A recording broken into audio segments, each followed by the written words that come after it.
What's up, guys? I know what you're thinking. Nice haircut, Mr. Crosby. Thanks, guys. I appreciate that. Um, I did it myself, by the way. Got to give me props for that.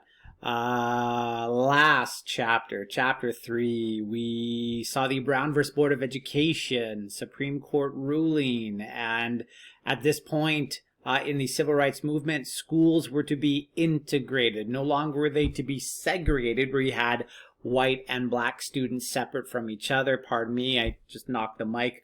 Hopefully it didn't pick it up.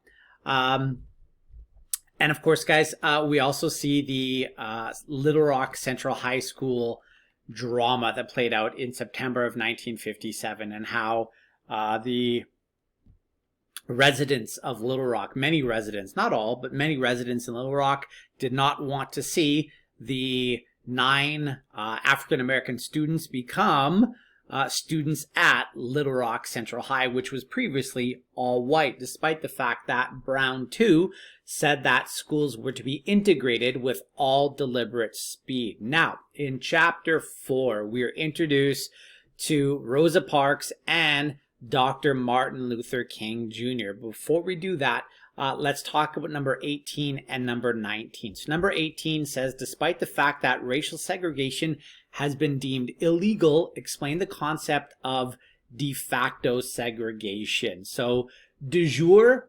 segregation, as they talked about in the documentary, means that it is a legal entity. Segregation is legal according to the law.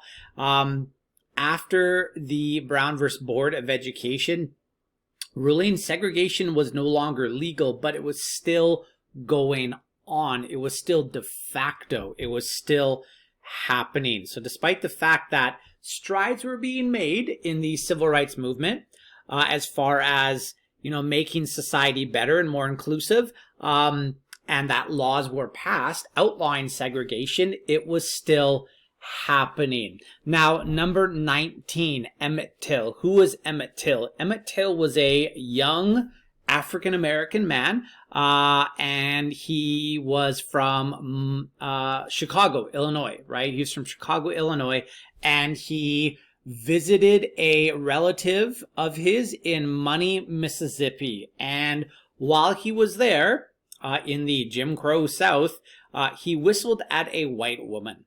And that was a no-no in the Deep South in Mississippi. And as a result of his actions, Emmett Till was beaten, he was lynched, and then he was shot, and his body was dumped into the river so that hopefully it wouldn't be found.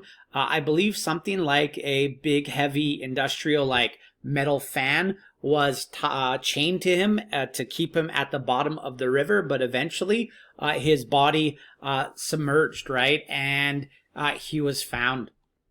So Emmett Till, guys, Emmett Till, the murder of Emmett Till represents the deeply entrenched racism of the South. And we'll see that come to a head later on when we see the FBI investigation called Mississippi Burning, which, by the way, is a fantastic movie. If there's any movie that really demonstrates the hatred of the South and the racism of the South at this time, Mississippi Burning does a really, really good job with it. Shout out to Gene Hackman. If you're watching this, Gene, I love you, my man, although I think he might be dead now.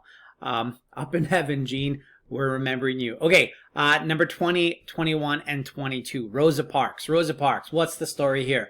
Rosa Parks was a seamstress, right? She sewed clothes, and one day she gets onto a bus in Montgomery, Alabama. She sits down up near the front. A white man comes on, and she is told to give up her seat to this white man, and she refuses.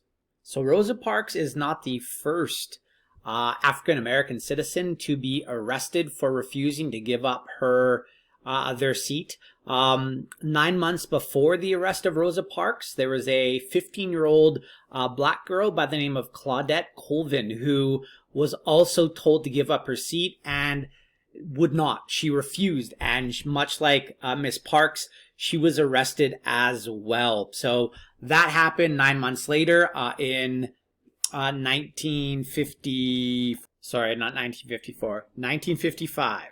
So December 1st, 1955, Rosa Parks hops onto a Montgomery bus at about 6 o'clock in the evening, refuses to give up her seat. Why? Because she's just tired. She's tired of continually giving in.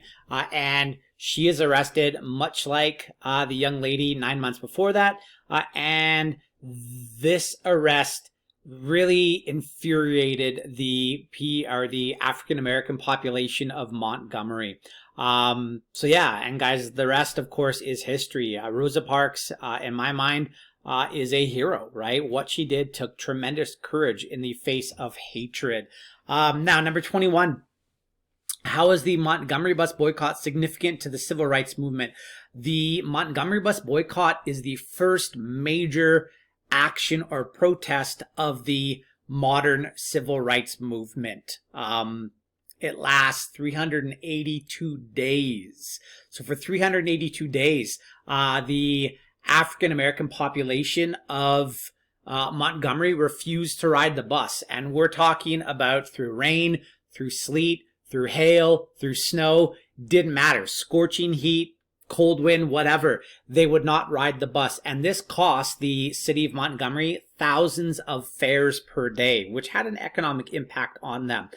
So the Montgomery bus boycott is the first of many significant actions during the civil rights movement. And then number 22 down here, how did Dr. Martin Luther King Jr. become part of the civil rights movement, and what type of resistance did he advocate? Dr. King becomes the face of the civil rights movement when he becomes the leader of the Montgomery bus boycott. He is the head of something known as the Montgomery Improvement Association, which looks to try to have the city of Montgomery relent on the segregated busing. And eventually, guys, what happens is during the Montgomery bus boycott, a lawsuit is filed against the city of Montgomery, and it goes all the way up to the Supreme Court of the United States. And basically, the lawsuit said that segregated seating was a violation of equal protection under the 14th Amendment of the American Constitution, and the Supreme Court agreed. So if you were a Southern racist segregationist who was like, yeah, segregation, right?